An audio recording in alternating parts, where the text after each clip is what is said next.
কিন্তু কয়েকদিন বাদে যখন রাজা বাইরে দাঁড়িয়েছিলেন, এমন সময় সেই আওয়াজ বন্ধ হয়ে যায়।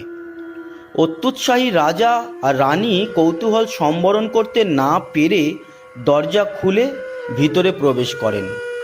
তখন দেখেন মূর্তি গড়ার কাজ তখনও অসমাপ্ত এবং সেই কাষ্ঠশিল্পীকে খুঁজে পাওয়া যাচ্ছে না।